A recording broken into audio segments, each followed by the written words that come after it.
अस्सलाम वालेकुम नाजरीन, कैसे हैं आप सब। उम्मीद है अच्छे होंगे। काजी ने कहा, मैं अपने खुदा का नहीं अपने हुक्मरान का काजी हूँ और ये इसी का नतीजा है कि कुफ्फार तुम्हारे दिलों पर काबिज हो गए हैं।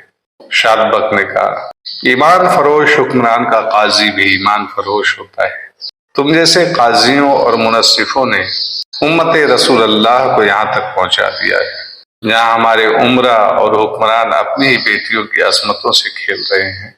ये आपकी मुसलमान बच्चियां हैं जिन्हें आप अपने हाथ साथ ले जाना चाहते हैं। और आज भी देखिए आप, फलस्तीन लोग मारे जा रहे हैं, लेकिन तमाम अरब ममालिक 57 देश हैं, लेकिन कोई नहीं बोल रहा है, क्योंकि माएँ मर रही हैं, बच्चे मर रहे हैं, हमारे भाई मर रहे हैं, उनका शहर तबाह हो गया। लेकिन एक छोटा सा मुल्क है शाम, सीरिया, जो उनके मदद कर रहा है, बाकी सब खामोश है। ईरान है जो मदद कर रहा है। हर दौर में यही होता आया है। मुसलमानों को सबसे ज्यादा नुकसान अगर किसी से पहुंचा है तो इन ईमान फरोशों से पहुंचा है जो अपना ईमान बेच देते हैं। काजी पर शैतान का इतना गलबा था कि उसने शमशुद्दीन और शादबख्त की बातों को मजाक में उड़ाने की कोशिश की और हंस कर कहा, हिंदी मुसलमान मुर्दा दिल होते हैं, तुम हिंदुस्तान से यहाँ क्यों चले आए थे। शमशुद्दीन ने कहा, गौर से सुनो मेरे दोस्त, मैं तुम्हारी इज्जत सिर्फ इसलिए करता रहा कि तुम काजी हो, वरना तुम्हारी असलियत इतनी है कि तुम मेरे मातहत कमांडर थे। तुमने खुशामद और चापलूसी से ये मकाम हासिल कर लिया। मैं तुम्हारी गैरत को बेदार करने के लिए तुम्हें बताता हूँ कि हम हिंदुस्तान से क्यों आए थे। 600 साल गुजरे। मोहम्मद बिन कासिम नाम का एक नौजवान, नाम तो सुना ही होगा ना, मोहम्मद बिन कासिम नाम का एक जर्नैल एक लड़की की पुकार और फरियाद पर उस सरजमीन से जाकर हिंदुस्तान पर हमला आवर हुआ था। तुम जानते हो हिंदुस्तान कितनी दूर है। तुम अंदाजा कर सकते हो कि उस लड़के ने फौज किस तरह वहां पहुंचाई होगी। तुम खुद फौजी हो, अच्छी तरह समझ सकते हो कि उसने मरकज से इतनी दूर जाकर रसद और कमक के बगैर जंग किस तरह लड़ी होगी। जज्बात से निकलकर उसके अमली पहलू पर गौर करो, कितनी मशक्कत उठाई होगी। उन्होंने ऐसी मुश्किलात में फतेह हासिल की जिनमें शिकस्त के ज्यादा अमकान थे।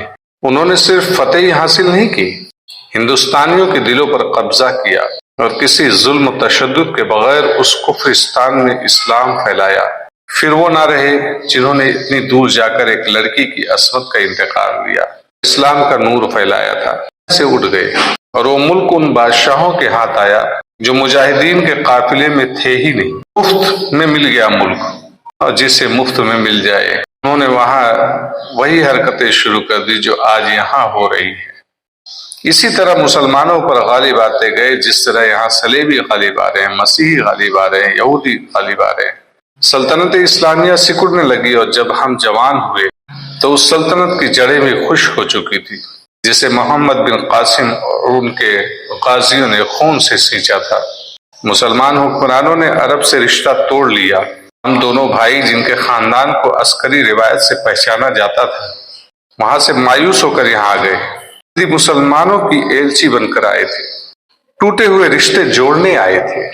सुल्तान नूरुद्दीन जंगी से मिले तो उन्होंने बताया कि वो हिंदुस्तान का रुख किस तरह कर सकते हैं। अरब की सरजमीन गद्दारों से भरी पड़ी है।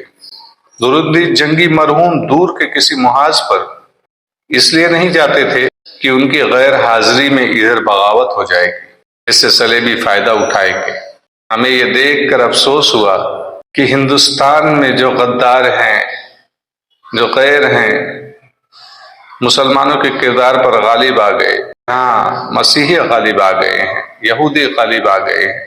नूरुद्दीन जंगी रहमतुल्लाह अलैह ने हमें अपनी फौज में रख लिया, और जब गमस्तगीन, सैफुद्दीन और अजीउद्दीन वगैरह ने सलेबियों के साथ दरपर्दा गठजोड़ शुरू कर दिया, सुल्तान नूरुद्दीन जंगी मरहूम ने हम दोनों को गमस्तगीन की फौज में इस मकसद के लिए भेज दिया कि हम इस पर नजर रखें कि उनकी खुफिया सरगर्मियां क्या है।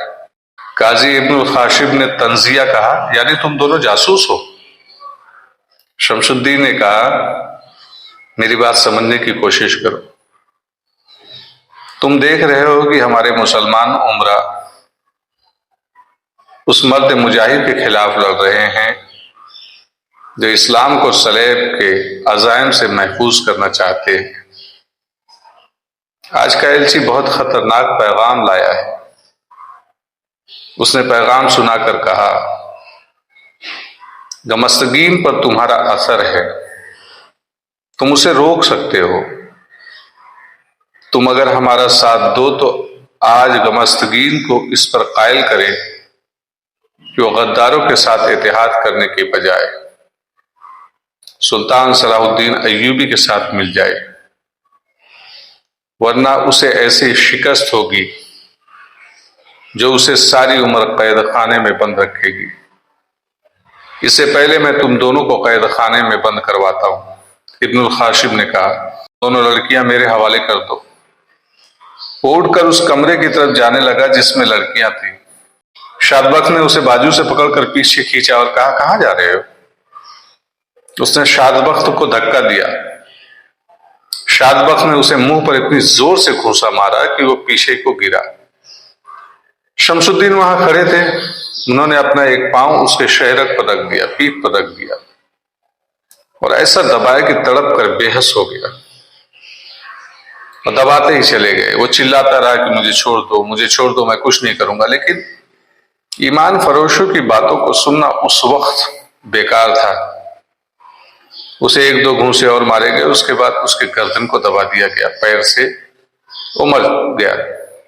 ان بھائیوں کا ارادہ قتل کا نہیں تھا، لیکن اگر وہ اسے نہیں مارتے تو جا کر کے سارے راز فاش کر دیتا، اور وہ دونوں قید ہو جاتے، اور سلطان صلاح الدین ایوبی تک یہ بات نہ پہنچ پاتی جو ان کے پاس راز آیا تھا۔ انہوں نے سوچا کہ اب پکڑے تو جانا ہی ہے۔ انہوں نے اپنے دونوں اردلیوں کو بلایا، انہیں 4 گھوڑے تیار کرنے کو کہا۔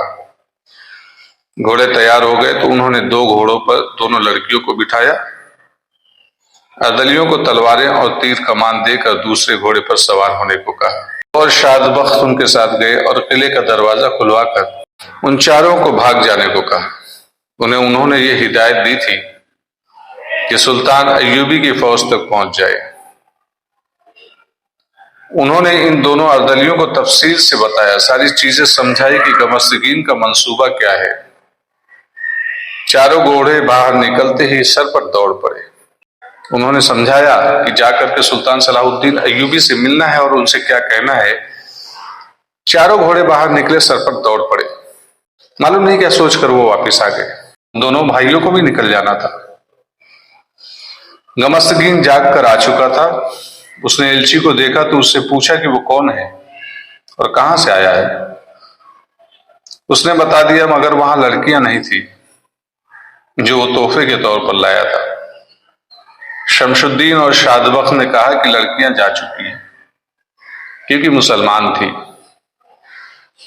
ہماری غیرت بیدار ہو گئی، ہم نہیں چاہتے کہ ہماری مسلمان بیٹیاں یہاں پر بے عزت ہو۔ ہم نے انہیں وہاں بھیج دیا ہے جہاں ان کی عزت محفوظ رہے گی۔ انہوں نے یہ بھی بتا دیا کہ قاضی کی لاش اندر پڑی ہے اور ہم نہیں مارا ہے۔ گمستگین نے لاش دیکھی۔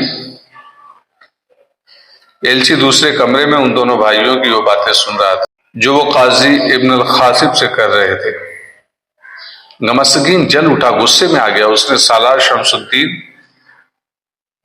علی اور سالار شادبخت علی کو قید خانے میں ڈال دیا۔ ہیران کے قلعے سے دور 4 گھوڑ سوار سر پر گھوڑے دوڑاتے نہایت قیمتی راز سلطان صلاح الدین ایوبی کے لیے لے جا رہے تھے، اور اس وقت الرستان کی پہاڑیوں میں سلطان صلاح الدین ایوبی حسن بن عبداللہ سے پوچھ رہے تھے کہ ان دونوں بھائیوں کی طرف سے کوئی اطلاع نہیں آئی۔ سالار شمس الدین اور سالار شادبخت کو جب قاضی ابن الخاشب کے قتل اور تحفے کے طور پر آئی ہوئی دونوں لڑکیوں کو قلعے سے بھگا دینے کے جرم میں قید خانے میں ڈالا جا رہا تھا، اس وقت ایسا ہی ایک ایلچی جو اس قلعے میں آیا تھا موصل میں غازی سیف الدین کے پاس پہنچا۔ غازی سیف الدین خلافت کے تحت موصل اور اس کے گرد نواح کے علاقے کا گورنر مقرر کیے گئے، لیکن نور الدین جنگی کی وفات کے بعد انہوں نے اپنے آپ کو والی موصل کہلانا شروع کر دیا تھا۔ وہ سلطان صلاح الدین ایوبی کے خاندان کا ہی فرد تھا، مگر کردار اور ذہنیت کے لحاظ سے سلطان ایوبی کے الٹ تھا۔ موصل اسلامی سلطنت کا حصہ تھا،